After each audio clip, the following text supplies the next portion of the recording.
ನಮಸ್ಕಾರ, ನನ್ನ ಹೆಸರು ಡಾಕ್ಟರ್ ಕಾರೆಡ್ಡಿ ಶ್ರೀಧರ್ ರೆಡ್ಡಿ. ನಾನು stapler and laser surgeon in treatment range hospital, KPHP colony, Kukatpally.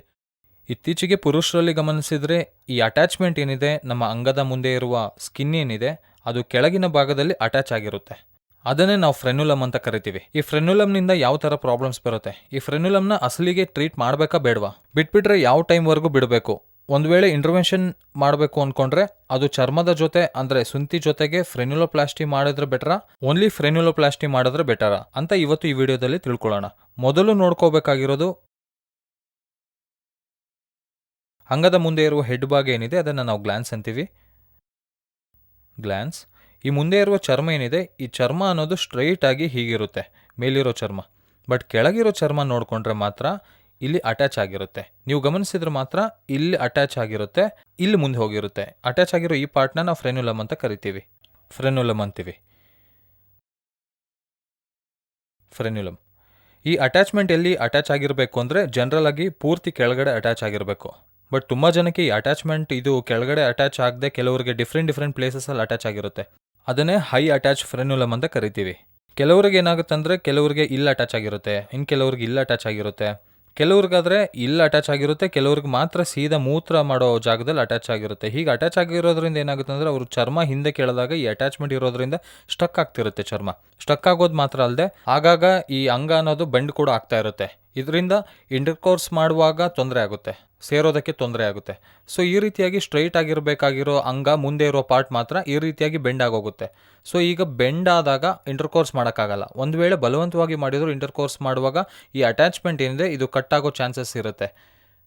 Cut ಆಗೋಗಿ ವಿಪರೀತವಾದ bleeding ಬರೋದು, ನೋವಾಗೋದು, ಈ ಥರದ್ದೆಲ್ಲ ನೋಡ್ತೀವಿ. ಈ ಫ್ರೆನ್ಯುಲರ್ ಟೇರ್ ಏನಿದೆ ಕಟ್ ಆಗಿರೋದು, ಈ ಫ್ರೆನ್ಯುಲರ್ನಲ್ಲಿ ಒಂದು ಚಿಕ್ಕ ಆರ್ಟರಿ ಇರುತ್ತೆ, ಅಂದರೆ ರಕ್ತನಾಳ ಇರುತ್ತೆ.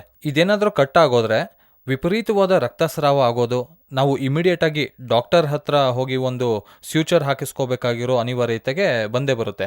ಒಂದು ಹೊಲಿಗೆ ಹಾಕಬೇಕಾಗಿರೋ ಅವಶ್ಯಕತೆ ಬರುತ್ತೆ. ಹಾಗಾಗಿ ಈ ಫ್ರೆನ್ಯುಲಮ್ಗೆ ನಮಗೆ ಬೆಸ್ಟ್ ಟ್ರೀಟ್ಮೆಂಟ್ ಏನು, ಅಸಲಿಗೆ ಫ್ರೆನ್ಯುಲಮ್ನ ಹೇಗೆ ಟ್ರೀಟ್ ಮಾಡಬೇಕು, ಇಲ್ಲಿ ಎರಡು ವಿಷಯ ನೆನ್ಪಿಟ್ಕೋಬೇಕು. ಅಂದರೆ ತುಂಬ ಜನಕ್ಕೆ ಚರ್ಮ ಫ್ರೀಯಾಗಿ ಮೂವ್ ಆಗುತ್ತೆ, ಓನ್ಲಿ ಫ್ರೆನ್ಯುಲಮ್ ಮಾತ್ರ ಅಟ್ಯಾಚ್ ಆಗಿರುತ್ತೆ. ಇಂಥವ್ರಿಗೆ ಫ್ರೆನ್ಯುಲೋಪ್ಲಾಸ್ಟಿ ಸಜೆಸ್ಟಬಲ್. ಆದರೆ ಕೆಲವರಿಗೆ ಫ್ರೆನ್ಯುಲಮ್ ಜೊತೆಗೆ ಚರ್ಮ ತೆಗೆದು ಹಾಕಬೇಕಾಗಿರುತ್ತೆ. ಯಾಕಂದರೆ ಇಲ್ಲಿ ಚರ್ಮ ಕೂಡ ಕಲ್ಪ್ರಿಟೆ. ಈ ಚರ್ಮದಿಂದ ಕೂಡ ಸ್ವಲ್ಪ ಹಿಂದಕ್ಕೆ ಹೋಗೋ ಗುಣ ಕಡಿಮೆ ಆಗ್ತಿರುತ್ತೆ. ಸೊ ನಾವು ಇಲ್ಲಿಗೆ ಚರ್ಮನ ತೆಗೆದು ಹಾಕಿದರೆ ಮಾತ್ರನೇ ಆಗ ಕಂಪ್ಲೀಟಾಗಿ ಈ ಅಟ್ಯಾಚ್ಮೆಂಟ್ನ ತೆಗೆದು ಹಾಕ್ತೀವಿ, ಮುಂದಿನ ಚರ್ಮ ತೆಗೆದು ಹಾಕ್ತೀವಿ. ಹಾಗಾಗಿ ನಮಗೆ ಇಲ್ಲಿವರೆಗೂ ಯಾವುದೇ ಥರ ಸಮಸ್ಯೆ ಇಲ್ಲದೆ ಇರೋ ಹಾಗೆ ಚರ್ಮನ ಇಲ್ಲಿವರೆಗೂ ನಾವು ತೆಗೆದು ಹಾಕ್ಬೋದು. ಆವಾಗ ಯಾವುದೇ ಥರ ಸೇರುವಾಗ ಮತ್ತು ಇಂಟರ್ಕೋರ್ಸ್ ಮಾಡುವಾಗ ಆಗ್ಬೋದು, ಯಾವುದೇ ಥರ ಪ್ರಾಬ್ಲಮ್ಸ್ ಇಲ್ಲದೆ ನಮಗೆ ಈಸಿ ಆಗ್ತಿರುತ್ತೆ. ಸೊ ಈ ಅಟ್ಯಾಚ್ಮೆಂಟ್ ಅನ್ನೋದು ಯಾವುದೂ ಇರಲ್ಲ.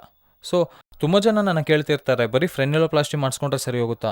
ಬಟ್ ತುಂಬ ಮಟ್ಟಕ್ಕೆ ನಾನು ನೋಡಿರೋ ಕೇಸಸ್ವರೆಗೆ ನೋಡಿಕೊಂಡ್ರೆ ಫ್ರೆನ್ಯುಲೋಪ್ಲಾಸ್ಟಿ ಮಾಡಿದವ್ರಿಗೆ ಯಾವುದೋ ಒಂದು ಟೈಮ್ನಲ್ಲಿ ಸರ್ಕಮ್ಸಿಷನ್ ಅನ್ನೋದು ಅಗತ್ಯ ಬರುತ್ತೆ. ಸೊ ನನ್ನ ಸಜೆಷನ್ ಏನಂದರೆ, ಯಾವಾಗಾದರೂ ಫ್ರೆನ್ಯುಲೋಪ್ಲಾಸ್ಟಿ ಮಾಡಿಸ್ಕೊಳ್ಳುವಾಗ ಸರ್ಕಮ್ಸಿಷನ್ ಬಳಸಿ ಫ್ರೆನ್ಯುಲೋಪ್ಲಾಸ್ಟಿ ಮಾಡಿಸ್ಕೊಂಡ್ರೆ 100% ರಿಸಲ್ಟ್ ಚೆನ್ನಾಗಿರುತ್ತೆ. ಆ್ಯಂಡ್ ಮತ್ತೆ ಒಂದು ಸಾರಿ ಡಾಕ್ಟರ್ ಹತ್ರ ಬರೋ ಅವಶ್ಯಕತೆ ಇರಲ್ಲ.